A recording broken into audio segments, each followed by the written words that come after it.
오늘은 영광스러운 근심이라는 제목으로 우리 하나님 말씀 함께 나누도록 하겠습니다. 바울은 빌립보 교회 성도들에게 디모데와 에바브로디도를 소개하면서 신실한 동역자가 어떤 사람들인가, 또 동역이 무엇이고 또 동역의 원리가 뭔가를 우리에게 잘 보여줬는데, 특별히 에바브로디도를 통해서 그가 얼마나 자기 희생적인 동역자인가 하는 것을 우리가 알 수 있습니다. 26절 보시면, 그가 너희 무리를 간절히 사모하고 자기가 병든 것을 너희가 들은 줄을 알고 심히 근심한지라, 이렇게 기록을 했습니다. 병이 든 사람이 에바브로디도인데, 또 근심하고 걱정하는 사람도 에바브로디도고, 그 근심과 걱정의 이유는 자기 병 때문이 아니라 빌립보 교회 성도들이 자기의 병에 들었기 때문에, 그 사실 때문에 오히려 근심하고 걱정을 했다는 겁니다. 이게 쉽지 않은 일이죠. 이게 평소에 좀 훌륭한 모습을 보인 사람들도 심각한 병에 걸리면 그 사람이 침울해집니다. 그리고 의기소침해지고. 근데 에바 브로디도는 자기가 거의 죽을 병에 걸려서 거의 죽기 직전까지 갔는데, 그 병을 성도들이 병든 걸 알았다고 해서 그 알에 대해서 성도들을 걱정했다는 거예요. 대단한 사람이죠. 목회자로서 더할 나위 없이 훌륭한 사람이 에바브로디도였다는 겁니다. 병이 들면 병든 사람의 모습도 드러나지만 또 주위 사람들도 정체가 드러나죠.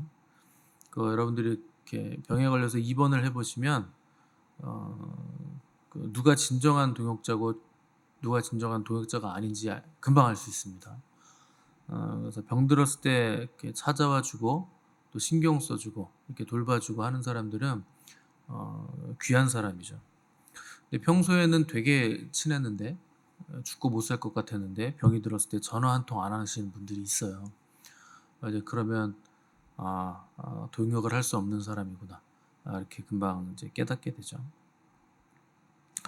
또 반면에 내가 병이 들었는데 누군가 이렇게 많이 오지 않고 신경을 안 써주면 그 사람들의 문제일 수도 있겠지만 나의 문제일 수도 있습니다. 그래서 평소에 내가 어떤 삶을 살았는가가 내가 병들었을 때 사람들의 반응으로 나타나는 거죠. 그 짐승들은 건강하고 강할 때는 괜찮아요. 근데 병이 들면 서로 잡아먹습니다. 병든 짐승을 먼저 잡아먹어요. 약한 짐승을 먼저 잡아먹게 되는 거죠. 그래서 사람도 짐승 수준으로 살면 자기가 약해질 때 잡아먹힙니다. 슬픈 일인데, 그래서 힘있고 능력있고 뭐든지 할 수 있을 때 내가 어떠한 삶을 살았는가 하는 것이 내가 약해지고 병들었을 때 그 결론을 이렇게 보여주는 거죠. 그래서 우리가 힘있고 일할 수 있을 때 헌신해야 됩니다. 우리에게 주신 몸된 그 구조들을 위해서 헌신해야 되는데 두 개밖에 없습니다. 하나는 가정이고 하나는 교회예요. 그래서 교회를 위해 헌신해야 되고 가정을 위해서 헌신해야 나중에 힘이 없을 때도 그 존귀한 사람으로 대접을 받게 되는 겁니다. 그래서 목사가 성도들을 위해서 헌신하지 않거나 또 집에 가장이 가족을 위해서 헌신하지 않으면 힘이 있으니까 무서워서 이제 못 건드리죠. 근데 나중에 힘이 없어지고 병이 들면 그다 당하게 됩니다. 잡혀 먹혀요. 그런 사람들이. 그래서 영화나 드라마 이런 데 보시면 아버지가 막 그 아내를 막 폭행하고 자식들 때리고 이렇게 젊었을 때 막 그렇게 설치잖아요. 그럼 자식들이 막 이를 갈고 다짐합니다. 나중에 힘 없을 때 두고 보자. 내가 힘 있어지고 아버지가 힘 없어질 때 이제 그때 복수하겠다는 겁니다. 그래서 가장은 힘이 있을 때 어떤 삶을 살아야 되느냐, 가족을 위해서 헌신하는 삶을 살아야 돼요.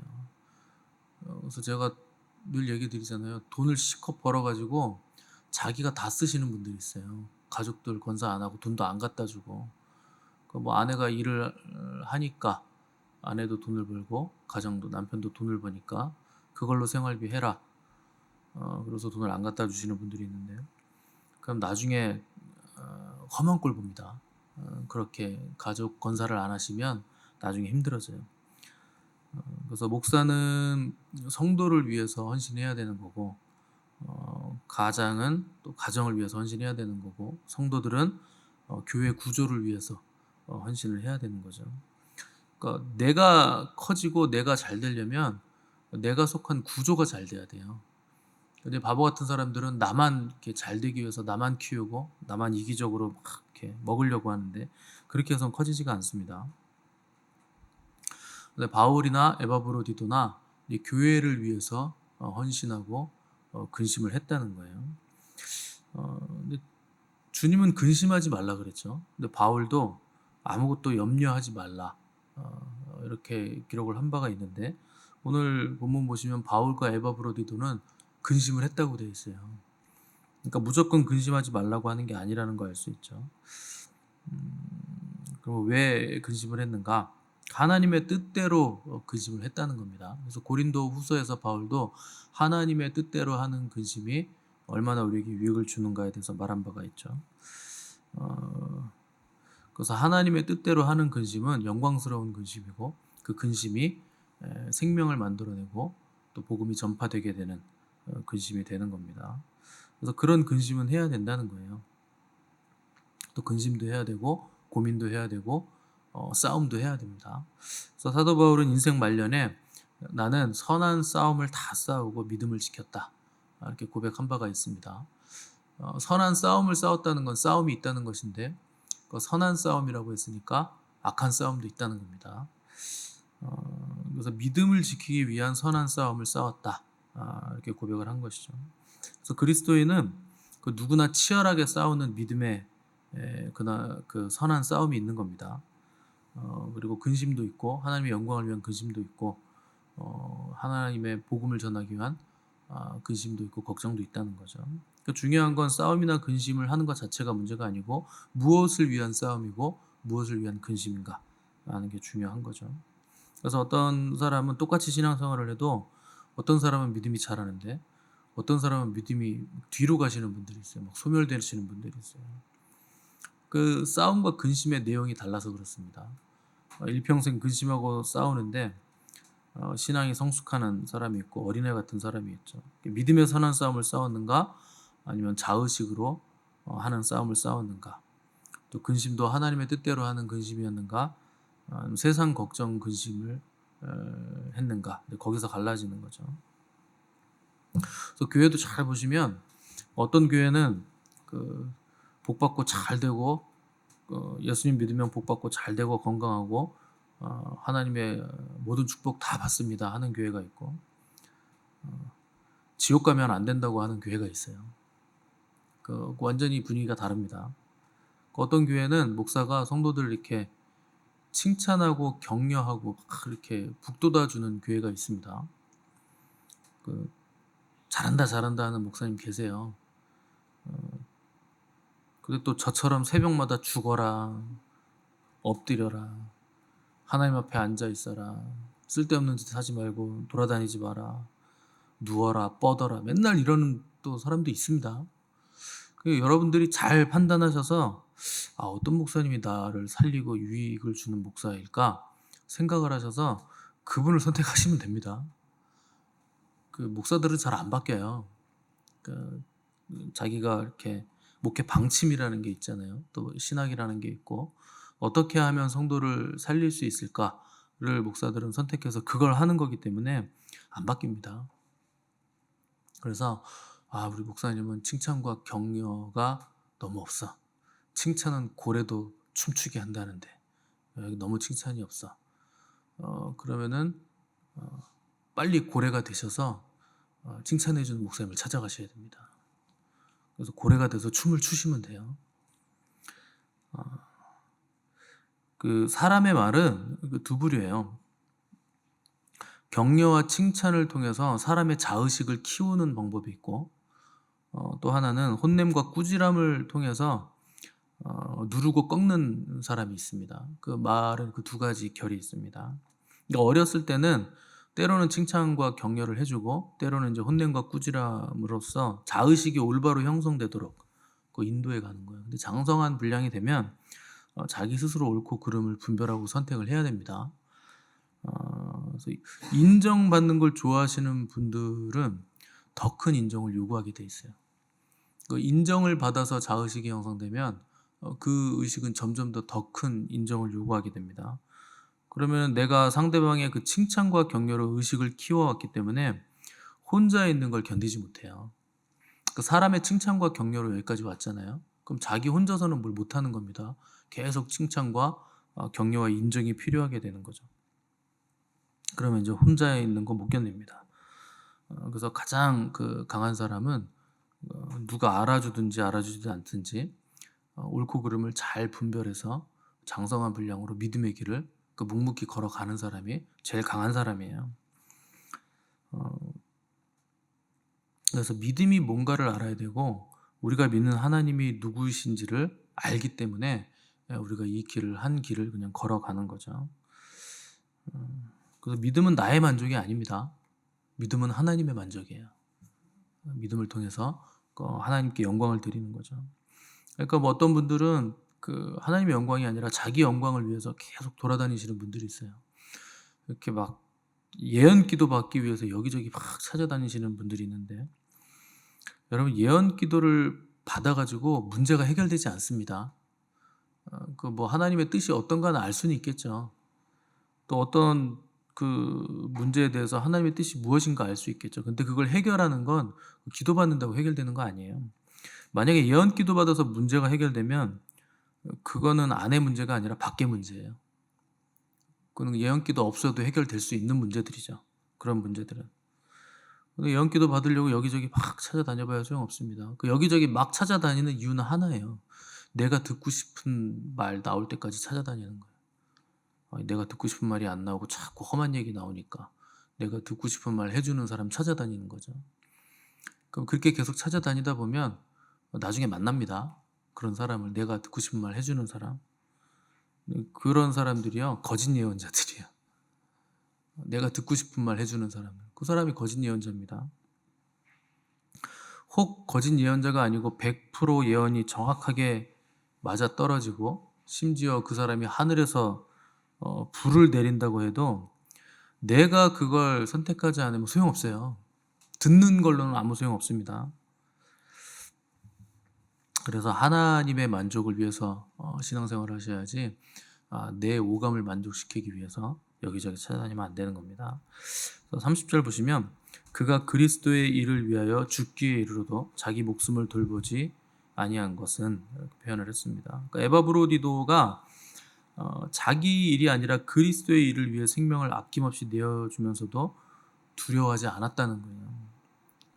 그러니까 하나님의 영광을 위해서 자기 생명까지 내어 드렸다는 거죠. 그러니까 복음에 부딪힌 사람들 중에 자기 생명 아끼지 않고 내어놓는 분들 굉장히 많습니다. 그러니까 교회의 태생은 그런 거죠. 머리 대신 주님께서 피 흘려서 사신 교회이기 때문에 교회 자체, 교회 사를 보면 피 흘림의 역사가 계속 지속되고 있다는 겁니다. 그러니까 바울만 보더라도 자기에게 에바브로디도가 얼마나 유익이 됩니까? 근데 병에서 에바브로디도가 회복하자마자 바로 돌려보내요. 빠르게 돌려보냅니다. 그 빌립보 교회의 유익을 위해서 내 옆에 있는 게 바울에게도 좋긴 하지만 자기를 희생하고 교회 품으로 그냥 돌려보내는 거죠. 그러니까 교회란 이런 겁니다. 서로의 유익을 위해서 자기를 희생하고 서로를 돌보기 위해서 자신의 생명이라도 아끼지 않고 어떻게든 다른 사람의 유익을 추구하는 것이 교회의 능력이고 이게 성도의 기쁨이라는 거죠. 그래서 우리에게 필요한 건 무슨 대단한 능력이나 은사나 그 세상이 깜짝 놀랄 만한 위대한 어떤 일을 하는 게 아닙니다. 그냥 서로가 서로를 위하는 거예요. 그냥 그 일을 하는 거예요. 그래서 삶의 모든 순간에 복음이 묻어나고 복음의 진리가 우리의 입술에서 선포되고 우리의 삶의 자리가 말씀화된 삶을 사는 거. 그게 가장 위대한 일입니다. 대단한 일을 하는 게 아니에요. 그래서 모든 사람은 일평생 근심하며 삽니다. 자녀들 때문에 근심하는 분도 있고, 아파서 건강 때문에 근심하시는 분도 있고, 물질 때문에 근심하시는 분들도 있죠. 근데 가장 영광스러운 근심은 그 복음을 위해서 하는 근심이에요. 저도 늘 근심합니다.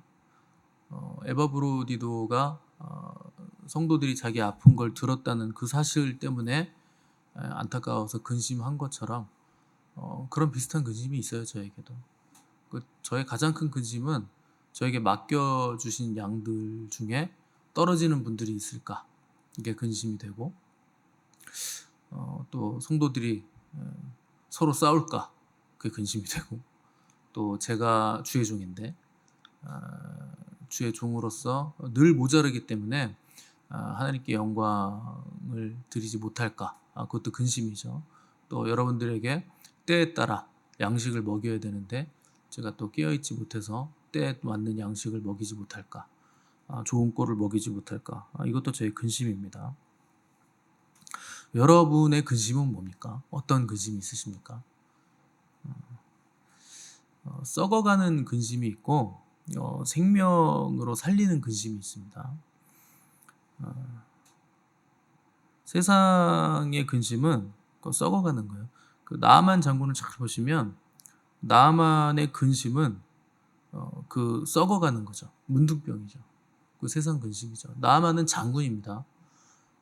그 왕이 얼마나 애지중지했던 장군이었던지 그 병 때문에 이스라엘을 보내면서 왕의 서찰까지 줘서 가서 낫게 해달라고 부탁을 해봐라 이렇게 했을 정도로 왕이 아끼는 충신이었고 왕이 아끼는 장군이니까 얼마나 세상을 호령하는 권세가 있었겠습니까? 근데 소용없어요. 문둥병 걸린 거예요. 썩어가는 거예요. 그게 세상 근심이죠. 근데 그 나만이 살아날 수 있는 방법은 대단한 사람을 만나는 게 아닙니다. 아주 어린 이스라엘에서 끌려온 포로 소녀의 말, 그를 통해서 나가는 하나님의 말씀을 듣고 순종하는 거였어요. 그것 때문에 나만이 살아나게 되는 거죠. 그러니까 하나님 말씀에 순종하는 방법밖에 근심이 해결될 방법이 그것밖에 없었다는 거예요. 그가 가진 지위와 권세와 물질과 그 어떤 것도 구원에 오히려 다 방해가 되는 겁니다. 그러니까 엘리사가 그 요단강 물에 7번 씻으라고 하니까 아니 우리나라에 이 흙탕물 여기에 들어가라. 우리나라에 깨끗한 물이 얼마나 많은데 여길 들어가라 그러면 내가 자존심이 있지 나와보지도 않고 하인을 보내서 강에 들어가라고 흙탕물에 들어가라고. 그러니까 자기가 가지고 있는 권세와 자존심이 다 방해가 되는 거예요. 근데 옆에 있는 어린 소녀가 아니 그거 거기 들어가면 낫는다는데 그걸 못합니까? 뭐 100번이라도 들어가죠. 그 말 듣고 들어갔다가 나은 거예요. 그러니까 여러분 썩어가는 근심은 하나님 말씀에 순종할 때 영광스러운 근심으로 바뀌는 거예요. 그래서 여러분의 근심은 살리는 근심이시길 바랍니다. 썩어져가는 근심하지 마시고 하나님의 뜻대로 하는 근심 이어서 생명이 역사하고 복음이 증거되는 근심이시기를 바라고 그 근심을 통해서 썩어가는 비참함이 아니라 교회를 살리고 또 나를 살리고 가정을 살리고 또 세상을 살리는 영광의 근심이 되시기를 주님의 이름으로 도전을 드립니다.